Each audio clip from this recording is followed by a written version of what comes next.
Hi, I'm Zoe. 3 years as a single mom had taught me to be cautious, but never did I imagine my own sister would be the one I needed to fear. That Thursday afternoon, the house was chaos as usual. Toys scattered across the living room floor, half-finished homework on the kitchen table, and my 7-year-old twins, Mason and Lily, arguing over whose turn it was to use the tablet. "Mom, tell Lily it's my turn. She's had it forever," Mason whined, emphasizing each syllable of forever, as only a dramatic second grader could. "Has not. It's been like 5 minutes," Lily shot back, clutching the device to her chest like a shield. I sighed, running a hand through my unwashed hair. "Both of you, enough. Neither of you gets the tablet if you can't share nicely." The doorbell's chime interrupted the standoff, and my sister Adrienne waltzed in without waiting for an answer, her usual style. "Auntie Adri." The twins' argument vanished as they rushed toward her. "Hey, munchkins," she cooed, dropping to their level with practiced ease. "How would you two like to go for ice cream with your favorite aunt?" "Yes, yes, yes," they chanted in unison. I frowned. "Adrian, they haven't had dinner yet." She waved dismissively. "Come on, Zoe, live a little, it's just ice cream." "Please, Mom?" Lily's big brown eyes, so like her father's, pleaded with me. "Fine," I relented. "But be back in an hour. They have school tomorrow." "You worry too much," Adrian said, her voice taking on that condescending tone she'd perfected since childhood. "We might swing by the park, too. Fresh air and all that. Just have them back by 7, okay?" "Cross my heart," she replied with a wink. "Why don't you take some me time? Paint your nails or whatever it is you never have time for anymore." As they headed for the door, Mason turned back. "Bye, Mom. Love you." "Love you both. Be good for Aunt Adrienne." I watched from the window as they piled into her shiny new BMW, the one she'd bought after her promotion, which she never failed to mention at family gatherings. 7 o'clock came and went. No Adrienne, no kids, no answer to my increasingly frantic texts and calls. At 8:30, my phone finally rang. An unknown number. "Hello? Zoe Parker speaking?" "Miss Parker, this is Agent Ramirez with U.S. Border Patrol. I'm calling about Mason and Lily Parker." My blood turned to ice. "My children? What about my children?" "They're safe, ma'am. They're currently in our custody at the San Isidro border crossing." "Border crossing? What are they doing at the border? They're supposed to be having ice cream with their aunt." "Ma'am, we detained your sister, Adrienne Parker, attempting to cross into Mexico with the children. She had packed suitcases and one-way tickets to Cancun." The room spun around me. "One-way tickets?" "Yes, ma'am. And the children didn't have proper documentation for international travel." "Because I never authorized it," I nearly shouted. "They were supposed to be getting ice cream." "That's consistent with what your children told us. Miss Parker, you should know your sister also had documentation claiming to be the children's legal guardian." "What? That's impossible. I have full custody." "The documents appear to be forgeries. We've detained your sister pending investigation. Can you come to the San Isidro border station to retrieve your children?" "I'm leaving right now." My neighbor Diane appeared at my door minutes after I called, still in her nursing scrubs. "What happened?" she asked, her weathered face creased with concern. "It's Adrienne," I managed between shaky breaths. "She tried to take the kids to Mexico. Border Patrol has them." Diane's normally gentle eyes hardened. "Mexico? What was she thinking?" "I don't know," I whispered. "But I'm going to find out." The Border Patrol station buzzed with fluorescent lights and tense conversations. Mason and Lily rushed into my arms, their faces streaked with dried tears. "Mommy," Lily sobbed. "Auntie Adri said we were going on a surprise vacation, but the police said we couldn't go." "She said you knew about it," Mason added, his voice small and confused. "Did you forget?" I hugged them tighter. "No, baby, I didn't know. And I would never forget something like that." Agent Ramirez, a compact woman with intelligent eyes, guided us to a small conference room. "The children can wait with our child specialist while we talk," she suggested. After they left with a friendly officer, Ramirez slid a folder across the table. "Your sister has been planning this for months. She had rental agreements for a condo in Cancun, school registration forms, and medical records transferred. But why? I don't understand. She isn't talking much, but from what we've gathered, she was planning to start a new life with your children. My phone buzzed. My brother Ryan. Zoe? What the hell is going on? Mom just called me hysterical saying Adrian's been arrested?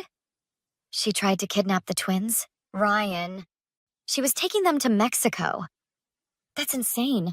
There has to be some misunderstanding. The Border Patrol has her in custody with fake custody papers and one-way tickets. Calm down, Zoe. This isn't like Adrian. She loves those kids. Apparently enough to steal them from me. Look, I'm coming down there. This has to be a mistake. Fine. I'll text you the address. After hanging up, Agent Ramirez continued. We found something else. She hesitated. Your sister had been in contact with your ex-husband. The air left my lungs. Jake? But he's in prison. He's eligible for parole next month. There were letters suggesting they planned to meet in Mexico. That's impossible. Adrian hated Jake after what he did. People change, Miss Parker, especially when money's involved. Money? Your ex-husband's mother passed away 6 months ago. He inherited a substantial estate. The pieces clicked together with sickening clarity. Adrian's new car, designer clothes, the constant comments about my financial struggles. She was working with him the whole time. We've already contacted the district attorney. Given the forged documents and international element, they're pursuing federal charges. Ryan burst through the door, looking disheveled. Where's Adrienne? I want to talk to her. Agent Ramirez stood. Sir, this is an active investigation. My sister would never do this without a good reason. Ryan turned to me. Zoe, you've always been jealous of her. What did you do? What did I do? My voice rose. She tried to kidnap my children. There has to be more to this story. Maybe she was trying to protect them from something. From what, Ryan? From me? Their mother? Look at yourself, Zoe. Struggling to make ends meet, the kids sharing a bedroom in that tiny apartment. Maybe she thought they deserved better. Better than their mother? Get out, Ryan. Just get out. After he left, my friend Teresa called. Zoe, I just heard what happened. Are you okay? No, I admitted. I trusted her, Teresa. Listen, I've still got those texts she sent me last month, asking about you and Jake. I thought it was weird at the time. What texts? She was asking if you ever talked about Jake, if the kids mentioned him. She said she was worried about you being too negative about him. Can you forward those to me? Already did. And Zoe? My cousin works at her bank. Adrian's been making cash withdrawals for months, 10 grand at a time. The detention center visiting room was cold and sterile.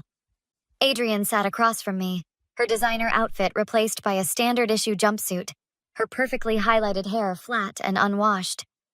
You look terrible, she said by way of greeting. Funny, I was thinking the same about you. She sighed dramatically. This is all a huge misunderstanding, Zoe. If you just listen... To what? More lies? You were taking my children to another country. I was giving them opportunities you can't provide, she snapped, her polished facade cracking. Private schools, swimming lessons, vacations. With Jake's money, I interrupted. Did you really think I wouldn't find out you've been talking to him? Her eyes widened briefly before narrowing. Jake made mistakes, but he's still their father. They deserve a relationship with him. Their father is serving time for embezzlement and fraud. He hasn't sent a single child support payment in 3 years. Because you've made it impossible.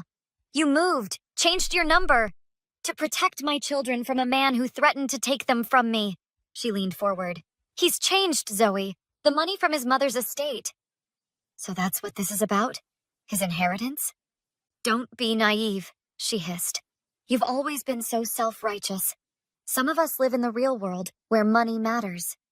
Some of us don't sell out our family for it. Jake and I have plans. Big plans. The kids would have everything they could ever want. Except their mother, I said quietly. She waved dismissively. They'd adjust. Children are adaptable. Did Jake promise you a cut? Is that why you bought that car? A flush crept up her neck. We're partners. Partners? You mean lovers. She didn't deny it. How long, Adrian? How long have you been seeing my ex-husband? It doesn't matter. It does to me? She sighed. Since before the divorce. Happy now? The betrayal knocked the wind from me. Before? You were the reason he... Oh, grow up, Zoe. Your marriage was failing anyway. I just accelerated the inevitable. By sleeping with my husband. By showing him he had options. Better options. And now kidnapping my children was just another option? It wasn't kidnapping. It was relocation. They would have had an amazing life. Without their mother. Without their home. Their friends. Their school. They would have forgotten eventually. Like you forgot you were my sister? My voice shook with rage. I tried to do this the easy way, she said, her voice hardening.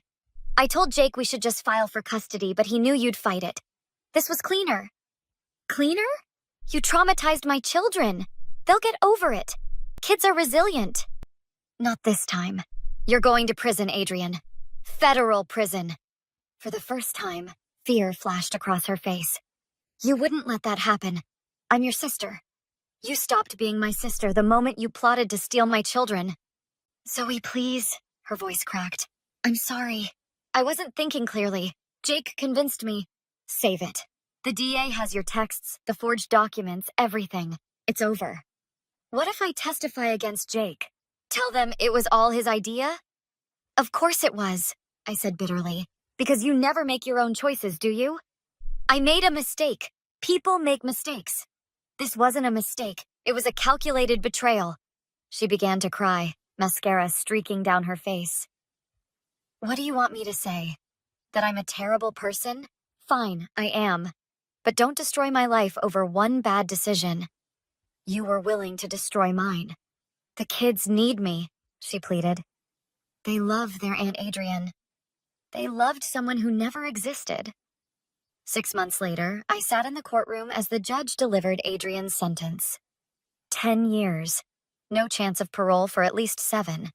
The prosecutor had discovered additional charges. She'd embezzled from her company to fund the escape plan. Next to me, Teresa squeezed my hand. You okay? Getting there, I admitted. Across the aisle, my parents sat stone-faced. They hadn't spoken to me since choosing to support Adrian, convinced I had somehow exaggerated the situation. Outside the courthouse, Ryan approached me, looking older than his 35 years. Zoe, can we talk? About what, Ryan? How I'm overreacting? How poor Adrian doesn't deserve this? He shook his head. I was wrong. I saw the evidence at the trial. I just couldn't believe she would do something like this. Believe it. How are the kids doing? They're in therapy. Mason still has nightmares. I'd like to see them sometime, if that's okay. I'll think about it. Agent Ramirez approached, extending her hand. Miss Parker, good result today. Thank you for everything. There's something else you should know. Your ex-husband's parole was denied. Anonymous source provided evidence he was planning to flee the country. I glanced at Teresa, who smiled innocently. That's fortunate, I said carefully. Indeed, he won't be eligible again for 3 years. Later that evening, Diane came over with takeout. The kids are asleep, she reported. Lily wanted me to tell you she finished her book report. Thanks for watching them. Anytime. How did it go? 10 years. Good. After what she put those babies through, she deserved worse. My phone buzzed with a text from an unknown number. Zoe, it's me. Please talk to me. I'm your sister. I made a terrible mistake. I'll do anything to make it right. The thought of not seeing the kids for 10 years is killing me. I showed Diane. How'd she get a phone in prison? Diane wondered. Probably the same way she got forged custody documents. I blocked the number. You're not going to respond? There's nothing to say. The next morning, Mason crawled into my bed, his small body pressed against mine. Mom? Is Aunt Adrienne ever coming back? Not for a very long time, buddy. Good, he said firmly.